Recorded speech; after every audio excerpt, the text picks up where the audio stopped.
Salut à tous, aujourd'hui et suite à beaucoup de demandes, je continue donc la série L'Airsoft pour les nuls. Une petite vidéo qui aujourd'hui va donc traiter des répliques. Alors les répliques en général, pas chaque réplique, bien sûr, il y en a bien trop pour ça. Donc on va traiter la gamme de répliques qui existent et les catégories qui existent. Alors, qui dit airsoft dit donc réplique, et j'ai bien dit réplique et donc pas arme. Malheureusement, on entend trop souvent parler d'armes en airsoft. Sachez qu'en airsoft, ce mot est interdit. Alors, on a le droit de l'utiliser, bien sûr, pour faire la référence aux vraies armes, mais nos répliques, ce sont des répliques, éventuellement des lanceurs. Les marqueurs, c'est pour le paintball. Nous, ce sont des répliques ou des lanceurs, pas des armes. Donc voilà, c'était le petit aparté important à faire. Alors, avant de parler de répliques elles-mêmes, on va parler des termes utilisés en airsoft et qui reviennent souvent à propos des répliques. Au niveau de la loi française, nous ne sommes pas considérés comme un sport, mais comme un loisir. Donc on n'a pas un encadrement vraiment spécifique officiel lié à l'airsoft.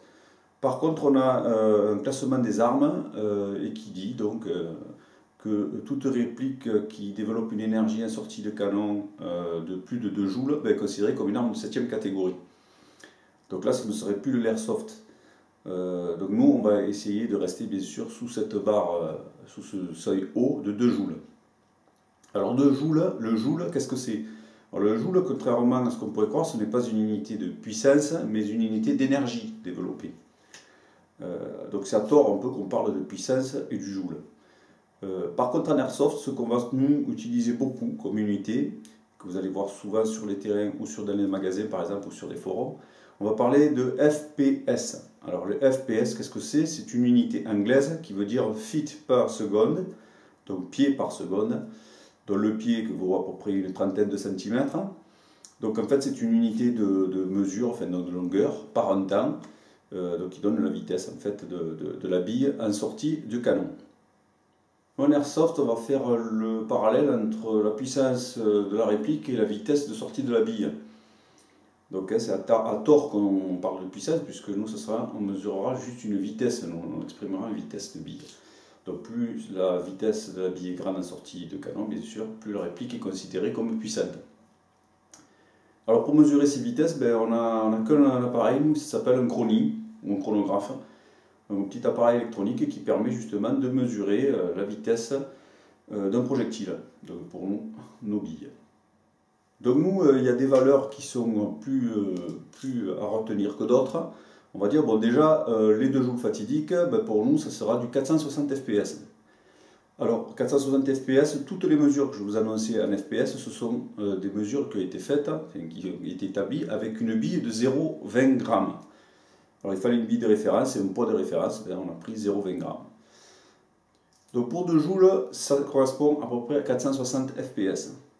Alors on peut toujours faire des conversions joules fps. Bon, sachez que vous, l'intérêt, ce sera de garder quand même en tête toutes les mesures en fps.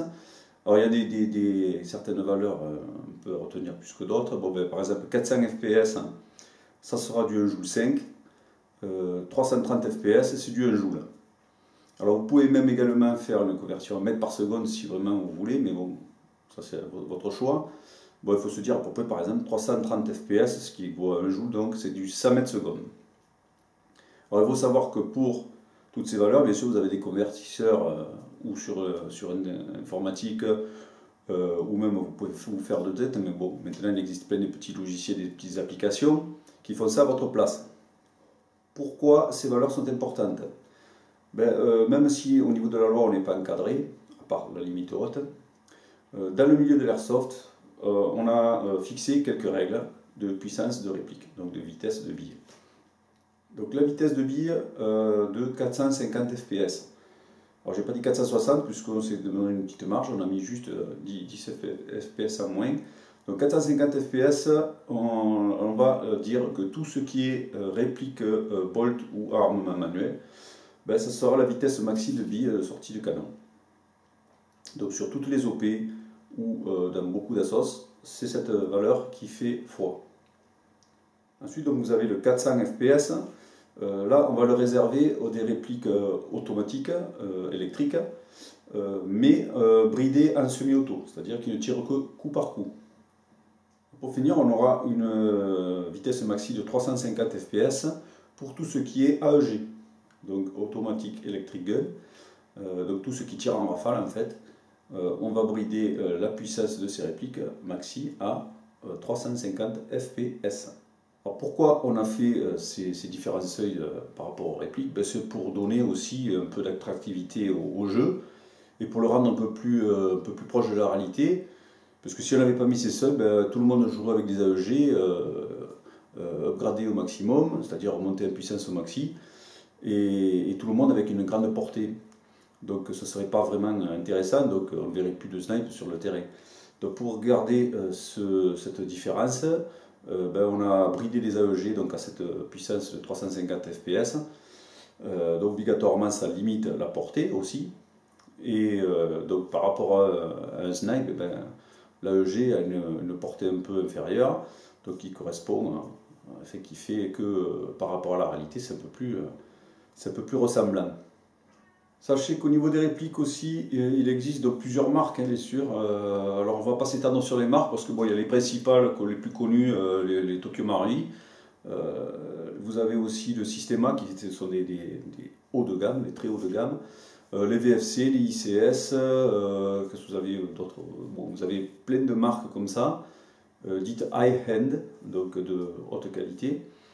Et puis bien sûr à côté vous avez les marques cheap, dites cheap, donc de qualité moindre, souvent chinoises ou taïwanaises. Ben, vous avez des marques très connues comme Sima. Sima c'est une plus grosse marque connue de ACM, donc All China Made. Vous avez D-Boy aussi qui est assez développé, Jingzhong. Vous avez quelques marques comme ça que vous retrouverez souvent. Alors je ne vais pas rentrer dans les détails de toutes les marques parce que si on doit faire toute la liste ça va être énorme. Ensuite, niveau réplique, vous allez entendre deux termes que vous entendrez un plus que l'autre. C'est le terme d'upgrade et de downgrade. Alors, upgrade, ben, c'est en fait pour améliorer la qualité d'une réplique et surtout la puissance d'une réplique. C'est du terme anglais, bien sûr. Et vous aurez en contrepartie le downgrade. Ben, le downgrade, c'est l'inverse, on fait descendre la puissance d'une réplique. Alors, pas la qualité, pas forcément la qualité, juste la puissance. Autant l'upgrade, on peut considérer qu'on améliore la qualité de la réplique et aussi donc, la puissance. Donc le downgrade, ce n'est pas forcément descendre la qualité de la réplique, ça n'a rien à voir, c'est juste la puissance. Alors pourquoi upgrade et pourquoi downgrade? Alors l'upgrade, ben, c'est facile à comprendre, c'est car quand on a une réplique entre les mains et puis qu'on a joué depuis quelques temps avec, surtout si elle est un peu faiblarde, on a toujours envie de lui donner un peu plus de pêche, un peu plus de portée, un peu plus de précision. Donc tous ces paramètres, ben, on va changer des pièces internes en mettant soit des pièces de meilleure qualité, soit avec des usinages un peu plus fins. Et donc on va appeler ça l'upgrade. Pourquoi un downgrade alors, me direz-vous? Ben, tout simplement parce que sur le marché, il y a de plus en plus de répliques, donc des répliques cheap, c'est-à-dire de bon marché, qui sortent de boîte. Donc sortie de boîte, c'est que vous la sortez directement de la boîte, vous tirez avec, et bien, vous vous rendez compte que vous êtes nettement au-delà des limites autorisées. Déjà souvent au-delà des 2 joules autorisés par la loi française. Ben donc la seule solution que vous avez, c'est de downgrader, c'est-à-dire de descendre la puissance de ces répliques. Alors le downgrade, c'est pas compliqué, c'est souvent simplement changer le ressort pour faire passer la réplique dans les clous, on va dire. Le dernier terme que vous allez entendre, que je vais prononcer plusieurs fois, c'est le terme gearbox. Alors ou gearbox ou gearbox, ça dépend les Français qui l'utilisent. Bon, moi je pense que gearbox ça doit être le bon terme. Qu'est-ce que c'est qu'une gearbox? C'est la partie interne mécanique d'une AEG, donc d'une réplique électrique. C'est un jeu d'engrenage avec un petit moteur, une batterie et un bloc de contact électrique qui permet d'armer un système pneumatique pour éjecter vos billes de vos répliques. Donc ça c'est un truc qui se fait tout seul, c'est l'inventeur donc qui était Marui. Et donc vous allez l'entendre plusieurs fois, je vais en parler de gearbox, ne soyez pas étonnés.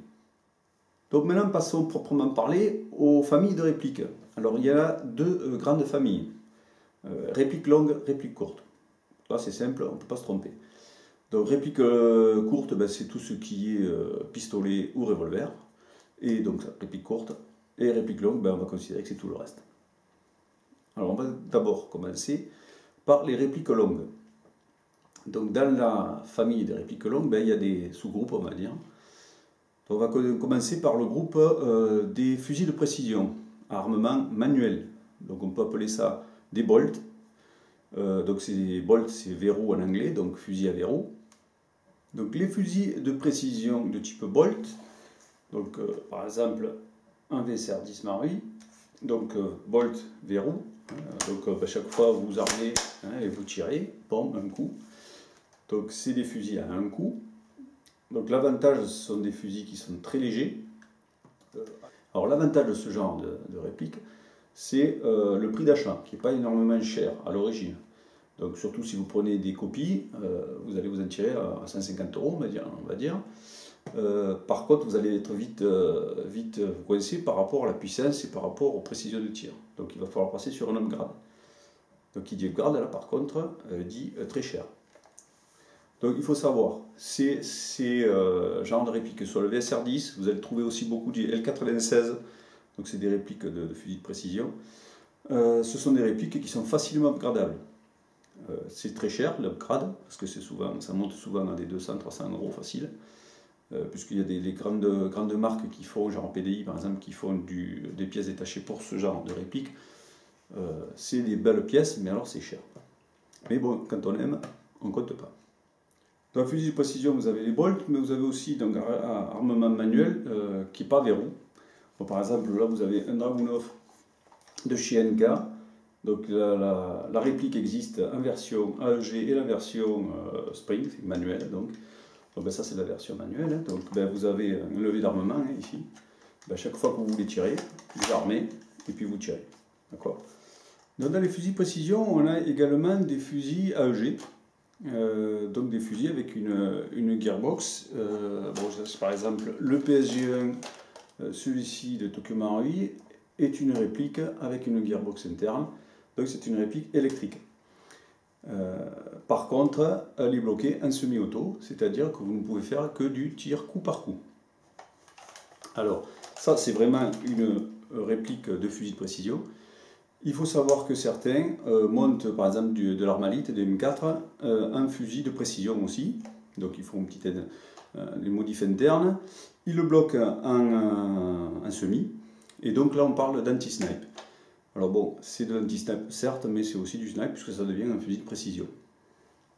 Donc comme le SVD par exemple que je vous ai présenté tout à l'heure, qui lui était à réarmement manuel, il existe aussi la version en AEG, donc qui utilise une gearbox et qui est aussi bloquée en semi-auto. Donc ça, ce sont des répliques par contre assez lourdes, hein, celle-là. Il faut savoir que normalement les fusils de précision, donc les répliques de fusils de précision, sont prévues pour des gros calibres dans le réel.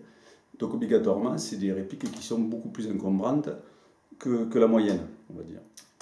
Donc l'intérêt de ce genre de réplique par rapport au Bolt, bon, mis à part l'aspect esthétique, c'est vrai que certains préfèreront cet aspect-là, c'est que là, vous n'avez pas réarmé manuellement chaque fois.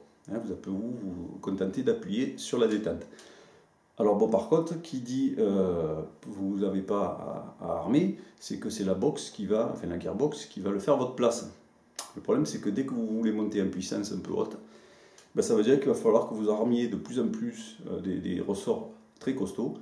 Et les gearbox, les moteurs, tout ce qui est engrenage et tout, ça n'aime pas. Donc obligatoirement, vous allez mettre en contrainte les gearbox. Donc qui dit contrainte dit risque de casse.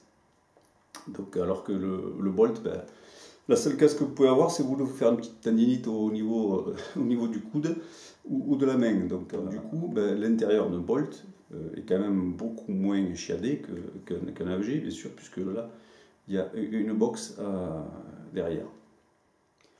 Dans la série donc, des répliques longues, on va passer maintenant à la catégorie des AEG.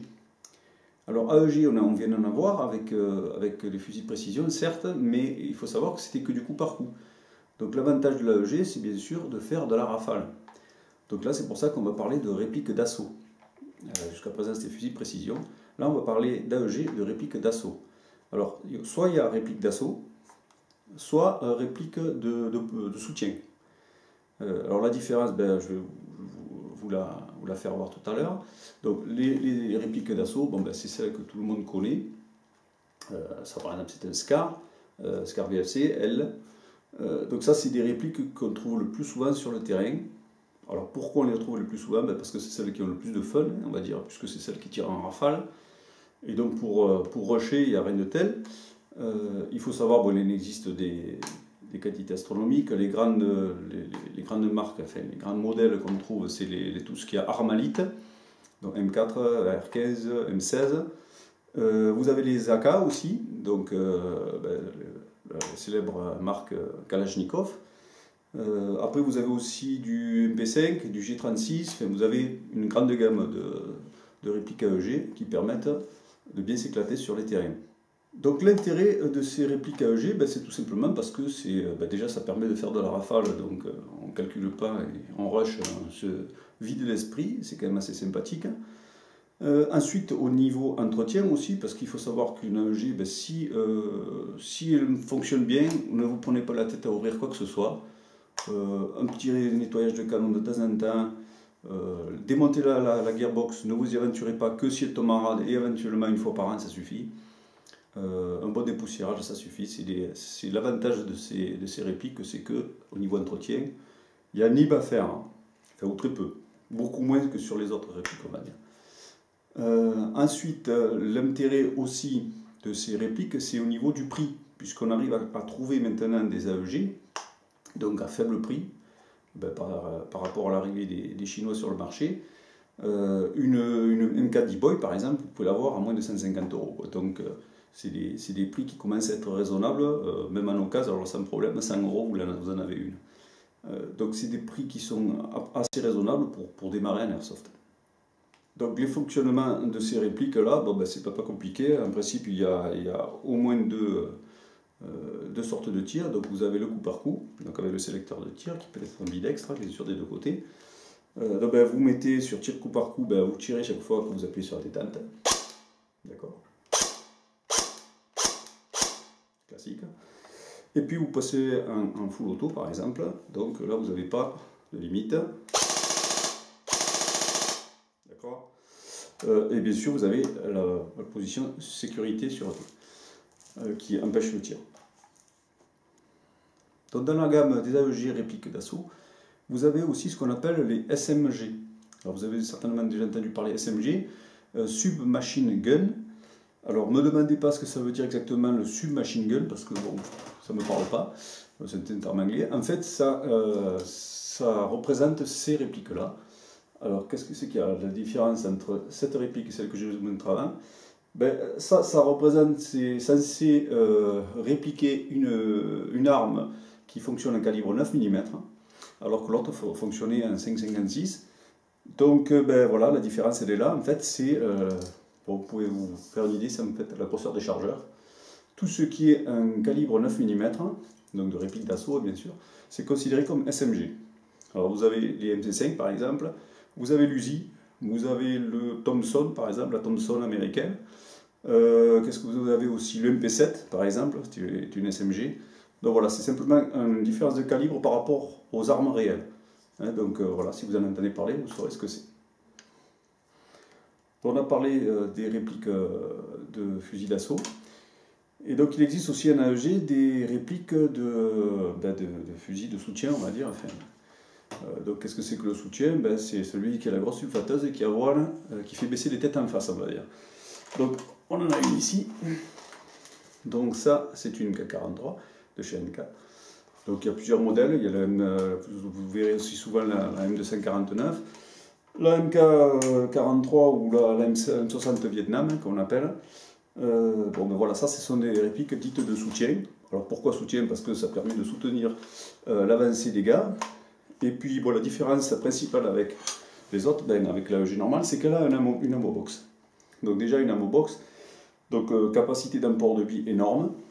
Donc du coup, vous avez ce qu'il faut pour tenir un siège, quoi. Donc en principe, l'interne de ces répliques, c'est aussi une gearbox qui est quand même spécifique à ce genre de réplique d'armes.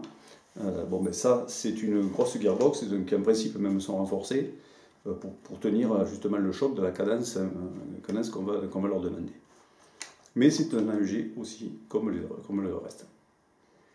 Alors ces répliques sont sympas parce qu'au niveau look et au niveau aspect, et puis c'est vrai que ça force le respect quand on a un gars qui sort un machine gun comme ça. Le seul problème, c'est que c'est quand même des répliques qui font pas loin de 10 kg.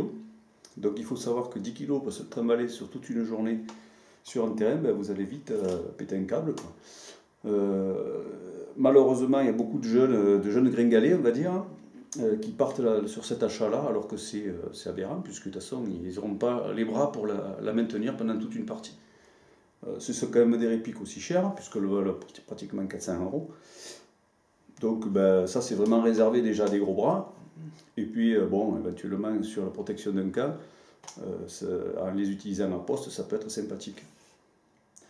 Conseil sécurité, lorsque vous utilisez une AEG, fait de partie, vous enlevez votre chargeur, bien sûr. Passage en semi-auto, on tire 2-3 coups à vide. Je sais que c'est pas pour la réplique, mais ça fait pas de mal. C'est surtout qu'au niveau sécurité, on est couvert. On sait qu'on a chassé la dernière bille qu'il y avait dans le bloc au pop et on est tranquille. Et bien sûr, on repasse en sécurité. Donc là, on est tranquille et bien sûr, on enlève la batterie. Enfin, au moins, on débranche la batterie. D'accord ? Sur un AEG, ne laissez jamais une batterie branchée à l'intérieur de la crosse ou du garde-main ou de la MPEG. Toujours, on la débranche minimum. L'idéal, c'est même de la sortir. On va passer à la catégorie gaz. Donc GBB-R. GBB, donc gaz blowback. Blowback, c'est culasse mobile, donc culasse qui recule. R, alors je crois que c'est rifle en anglais, donc comme ça. Donc ça c'est une réplique, par exemple GBB-R. Une WE, donc c'est la marque WE. Open Bolt. Bon, ben, c'est une réplique gaz qui utilise donc du gaz que l'on met bien sûr dans le chargeur. Hein, c'est pas voilà, je ne sais pas si on le voir, mais bon, il y a un petit trou pour mettre, une petite valve pour mettre le gaz à l'intérieur. On charge les billes par le dessus, et puis bien sûr on met dans la réplique.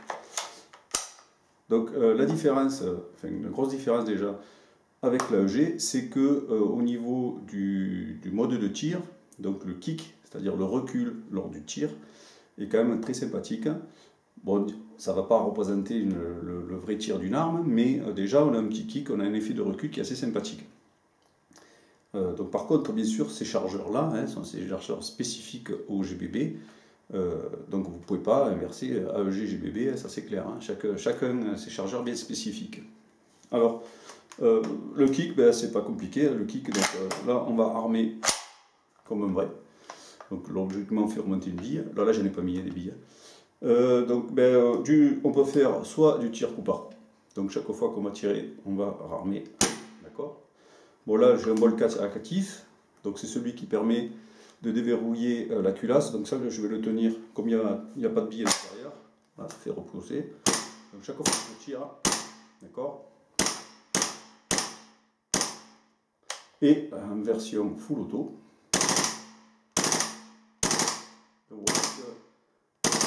au niveau recul, il y a quand même un petit recul sympathique. Bon, l'avantage de ces répliques-là, c'est qu'en fin de chargeur aussi, lorsque le chargeur est vide, la culasse reste en arrière, donc ça vous dit que vous n'avez plus de billets. Comme sur les vraies armes. Alors il faut savoir que le GBB, donc l'effet blowback existe sur le GBB, mais il existe aussi sur les AEG, mais pas sur tous les AEG. Donc il y a quelques AEG que vous trouvez qui sont avec un effet blowback. Vous avez éventuellement un petit kit qui peut se rajouter dessus, un kit Tremor par exemple, qui permet de simuler ce kick, sur les AEG je parle toujours, mais bon, c'est quand même moins flagrant que sur un GBB qui lui a un kick assez fort. Alors ces répliques-là, ces GBBR, sont réservées, alors un débutant en airsoft ne part pas là-dessus. Il faut lui déconseiller parce que bon, déjà au niveau mécanique c'est quand même un peu plus minutieux que l'AEG. Au niveau entretien, pratiquement chaque partie vous faudra faire un démontage au moins de la culasse pour faire un petit graissage de toutes les parties mobiles. Donc les chargeurs gaz sont très capricieux, ils peuvent fuir, enfin bon, il y a des joints à entretenir, donc c'est quand même au niveau mécanique beaucoup plus fin et beaucoup plus strict.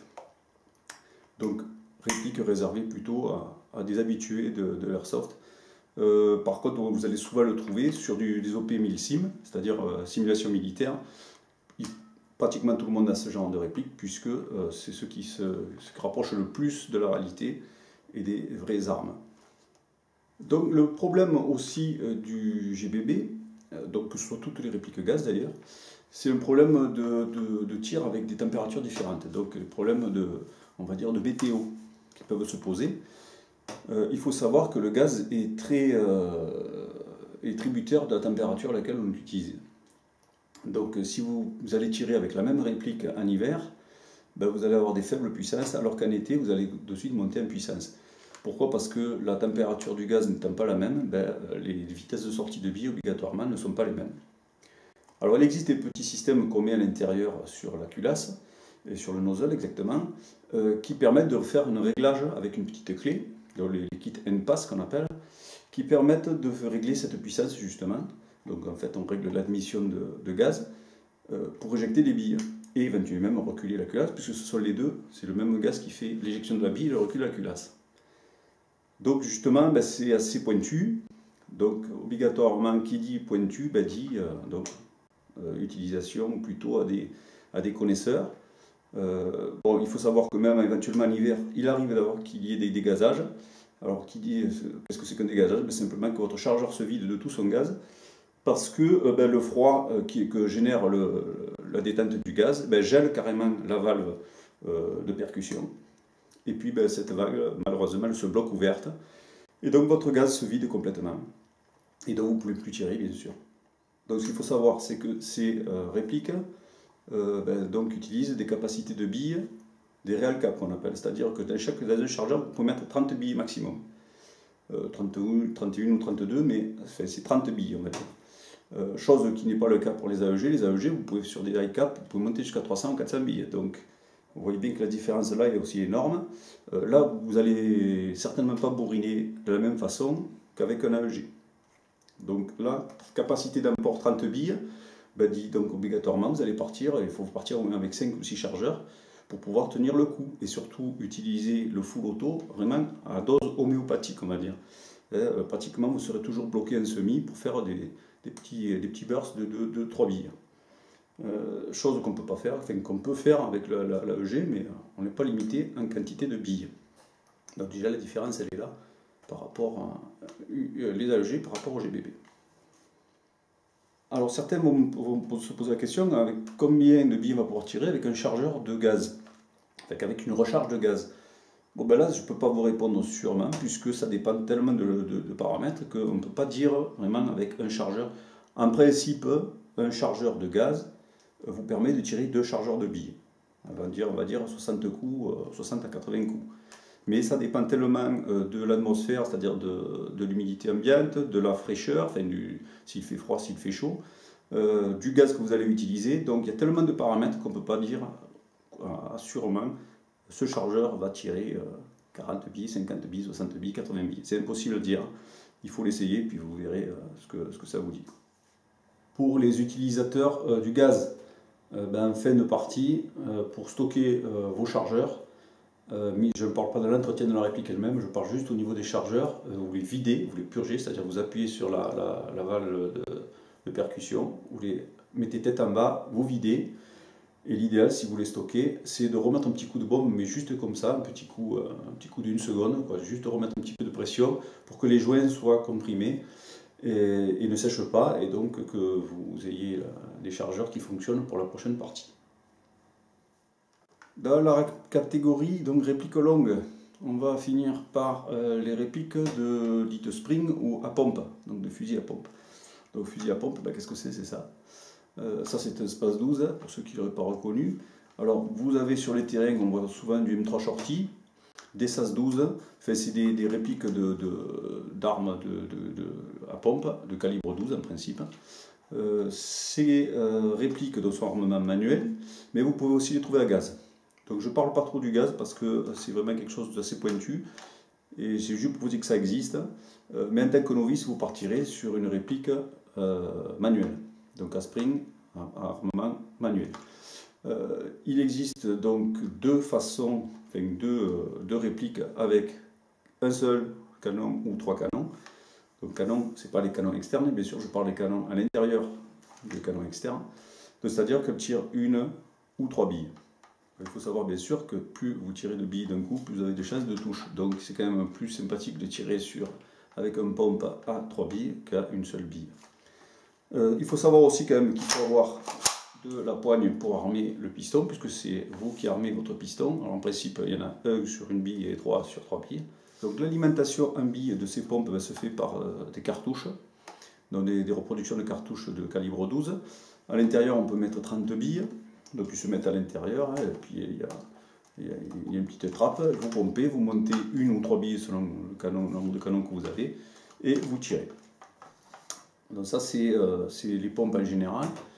C'est des répliques qu'on trouve beaucoup en backup, c'est-à-dire qu'on utilise vraiment qu'en cas d'ultime secours pour se débarrasser et pour faire baisser un peu la tête, puisque la pompe, quand on entend, on sait qu'on risque de prendre 3 billes dans le derrière. Et puis, bon, c'est des répliques par contre qui ne sont pas faites pour tirer à l'extérieur. Enfin, quand je dis en extérieur, c'est en forêt par exemple, parce que vous allez être quand même assez limité en portée. Il faut savoir que c'est des répliques qui, au-delà de 20-25 mètres, ben, après les billes chutent. Il y a des hop-up là-dessus, mais c'est des hop-up fixes, donc non réglables. Et donc, obligatoirement, les billes ont tendance à chuter un peu plus rapidement que sur des AEG, on va dire. Il est clair aussi, bien évidemment, qu'une réplique de pompe n'a aucune chance face à un AEG. Alors, vous pourrez faire des outs avec un pompe, c'est pas ce que je dis, mais c'est vrai qu'au niveau cadence de tir par rapport à un AEG, on ne fait pas le poids. Alors après, il faudra jouer avec votre expérience et vous mettre à l'abri où il faut, et puis bon, ben, sortir cette réplique au bon moment. Donc maintenant, on va passer à la famille des répliques courtes, donc dites de poing. Ben, c'est simplement tout ce qui est pistolet et revolver. Alors là aussi, il y a du GBB, donc du gaz, et il y a de l'électrique. Alors on ne dit pas AEG là, puisque c'est pas du machine gun, hein. C'est des pistolets, donc on dit AEP pour pistol. Alors on va commencer par la catégorie maîtresse, hein, c'est-à-dire celle qu'on voit le plus souvent sur les terrains de jeu, c'est le GBB.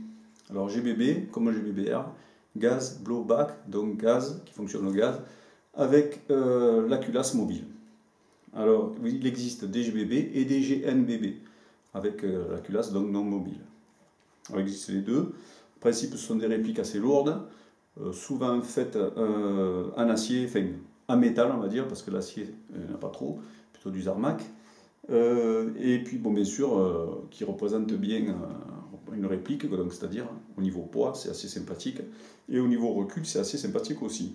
Donc par exemple là on a un M9 de Marui en GBB, alors à culasse plastique, mais on rencontre très souvent aussi à culasse métal. Donc le fonctionnement du tir c'est le même qu'un vrai, donc on met un chargeur. Alors c'est le chargeur encore une fois qu'on recharge en gaz ici, on recharge en billes par ici, contenance une vingtaine de billes, et on arme, d'accord, comme sur un vrai, et puis là à ce moment-là on peut faire feu. D'accord, donc là il n'y a plus de billes puisque j'ai tiré 100 billes. Donc je vais vous bloquer la culasse avec, voilà, on va faire le tir.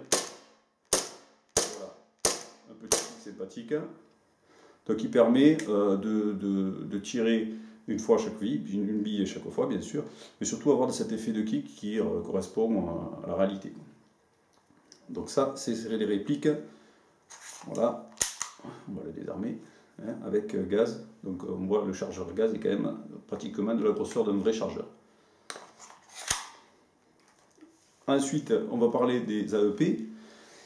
Alors l'AEP, ben, automatique électrique pistol, ben, par exemple un G18C, bon, il y a Sima qui le fait, il y a Marui qui le fait bien sûr, parce que un est la copie de l'autre. L'avantage de ces répliques-là, bon, c'est que c'est une petite box à l'intérieur, une petite gearbox à l'intérieur. Il y a une batterie à l'intérieur aussi qui permet de tirer soit du coup par coup. Alors il n'y a pas d'effet de kick, là c'est obligatoirement la culasse fixe. Voilà. Et l'avantage de ces répliques, c'est qu'elles peuvent faire du full auto. Voilà. Il existe quand même des répliques AEP avec culasse mobile. Mais alors, la seule que j'ai vue jusqu'à présent, c'est un truc vraiment de piètre qualité. qui valait une vingtaine d'euros la forfouille, donc pour moi c'est pas une réplique qui est jouable. Donc celle que vous trouverez par contre le plus souvent, je pense, c'est celle-ci. Je crois qu'il y a la M93R aussi de Maui qui a fait un EP de cette réplique-là. Donc ça c'est des trucs. Alors l'avantage bien sûr de ces répliques par rapport au GBB, l'avantage déjà c'est que c'est de l'électrique, donc au niveau entretien il n'y a pas grand chose à faire. Comme le GBB il y a toujours un entretien à pratiquement chaque partie. Il n'y a pas de graissage particulier, il y a un petit nettoyage des canons de temps en temps, recharger la batterie bien sûr quand elle est vide. Ensuite au niveau tout le reste, bon alors là je profite, je vous fais voir le chargeur, voilà le chargeur d'un EP, donc vous voyez de suite que c'est plus du tout les mêmes. Là il n'y a que les billes à l'intérieur, donc c'est plus du tout les mêmes grandeurs. L'avantage donc c'est le niveau prix aussi, puisque une réplique dans ce style-là, par exemple, vaut 80 euros, quoi. Alors qu'un GBBR, il faut compter 150, 200, si vous prenez du Marori, ça monte à 250 euros. Donc obligatoirement, c'est pas la même utilité. Là, la portée est assez réduite, puisque les puissances sont jusqu'à 200 fps maximum. On peut faire un petit grade dessus, on peut monter jusqu'à 220, 230 fps, mais bon, après vous plafonnez. Alors il existe une catégorie qu'on pourrait considérer comme hors catégorie justement, c'est les répliques de lance-grenade. Alors réplique de lance-grenade, c'est quoi exactement? Par exemple, un très connu sur M203, bon ça c'est ma fabrication perso, mais ça ressemble bien à celui qui existe en réalité. Où vous avez par exemple ce type de réplique, bon ça se met sous un SCAR, puisque c'est un EGLM pour spécifique au SCAR, donc ça c'est un VFC. Vous avez donc le fonctionnement, il n'est pas compliqué, vous avez l'intérieur, c'est une grenade, donc voilà. Donc c'est bien des répliques de lance-grenade, c'est une grenade de 40 mm, donc comme existe dans la réalité, mais là on envoie des billes. Donc vous voyez dans les trous, là on met des billes, il y a un petit joint en caoutchouc qui fait tenir les billes à l'intérieur. Donc celle-ci par exemple fait 96 billes. Vous avez à l'intérieur un petit réservoir où vous chargez le gaz par la petite, on peut voir ici, la petite valve ici de chargement de gaz. Et derrière le percuteur qui, lorsqu'on le percute, libère le gaz et fait partir les 96 billes d'un coup. Alors portée limitée, puisqu'il y a quand même 96 billes qui partent, donc une quinzaine de mètres on va dire, entre 10 et 15. Par contre, obligatoirement on couvre une grande plage, donc c'est facile c'est appréciable si on veut couvrir une grande partie. Donc voilà, on met à l'intérieur, et bien sûr, c'est classique, on ferme notre lance-grenade, et avec la détente bien sûr en appuyant, ça fait partir le coup. Donc ça existe. C'est à la mode sur les terrains parce que ça donne un peu un côté agressif à la réplique.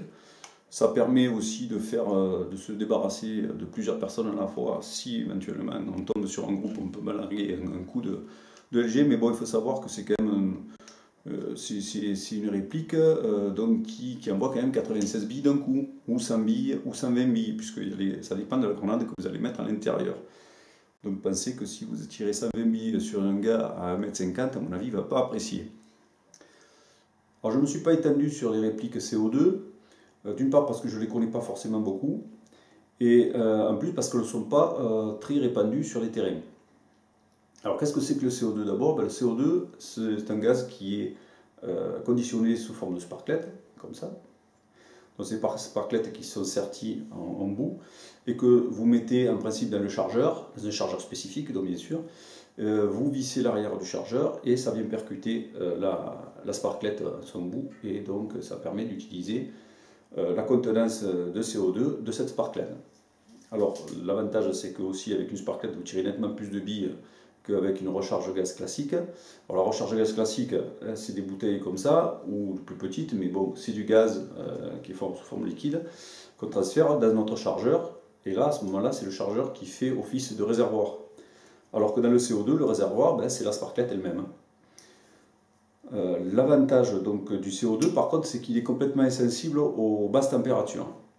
Donc vous pouvez l'utiliser été comme hiver, au niveau fonctionnement, ça sera pareil. Alors que le gaz, c'est vrai qu'en hiver, il est un peu plus capricieux. Il risque plus de risque de dégazage. Pourquoi donc on l'utilise beaucoup moins en airsoft, le CO2? Ben, tout simplement parce que c'est un gaz très lourd et donc qui a tendance à faire partir les billes très vite et souvent nettement au-dessus des 2 joules ou des 460 fps autorisés. Alors donc du coup, ben, qui dit réplique trop puissante, ben, dit réplique interdite sur les terrains. Le CO2 par contre on le trouve souvent en réplique de poing. Par exemple, vous avez très répandu, c'est le Dan Wesson, la série des Dan Wesson, donc ce sont des revolvers barilés qui utilisent donc les sparklets CO2. On met des billes dans une petite douille, on met le barillet, donc on tire. Donc souvent les puissances sont élevées, mais dernièrement les Dan Wesson, la marque Dan Wesson donc, a sorti des petites douilles qui ont été modifiées, donc le diamètre était réduit, le passage de gaz, et on arrive à les faire sortir à des puissances acceptées sur les terrains et dans les assos. Pour les utilisateurs du CO2, si vous en avez, pensez en fin de tir. Alors si c'est du tir récréatif, pensez normalement, il vous faut sortir votre sparklet, c'est-à-dire la faire dégazer, complètement lever la sparklet. Alors vous perdez, c'est vrai, le gaz et le prix d'une sparklet, mais au moins comme ça, vous n'avez pas votre valve de percussion qui est en contrainte avec le CO2 au cul. Donc l'idéal, c'est de sortir la sparklet lorsque vous avez fini de tirer avec. Donc nous avons fait le tour d'horizon des répliques existantes et des catégories. Juste une petite remarque avant de terminer. Je voulais vous parler, donc il faut parler de sécurité quand même avant tout, puisque ça s'adresse à des jeunes. Pensez qu'une réplique est toujours considérée comme chargée et dangereuse. Même si elle ne l'est pas, on part toujours de ce principe-là. Ça évitera des accidents. Donc, en plus du port des lunettes, bien sûr, qui est toujours obligatoire. Donc, pensez qu'une réplique, même avec le chargeur enlevé, éventuellement, pensez que votre chargeur, du fait qu'il n'y ait pas de chargeur, vous ne risquez rien. Une bille peut être toujours à l'intérieur du bloc hop-up et donc peut-être tirée. Donc, déjà, pour éviter donc, ce problème-là, donc il y a la sûreté, bien sûr, au niveau de la réplique elle-même, donc de penser à basculer en mode sécurité. Par contre aussi, évitez de mettre votre doigt sur la détente, donc pour n'importe quoi d'ailleurs. Le doigt sur la détente, on ne le met que lorsqu'on est en position de tir et lorsqu'on a décidé de tirer. D'accord. Lorsqu'on se trimballe avec sa réplique, l'idéal c'est d'avoir une sangle et de le mettre en version poitrail, donc au moins comme ça la réplique est toujours tournée vers le bas. Évitez donc de se trimballer avec le doigt sur la détente, donc soit sur le corps, soit dessous du pontet, mais pas sur la détente, ça non, d'accord. Donc on prend cette habitude-là, c'est vrai pour l'airsoft, c'est vrai pour tout le reste, pour toutes les armes de poing, pour les vraies armes, on évite toujours de mettre le doigt sur la détente.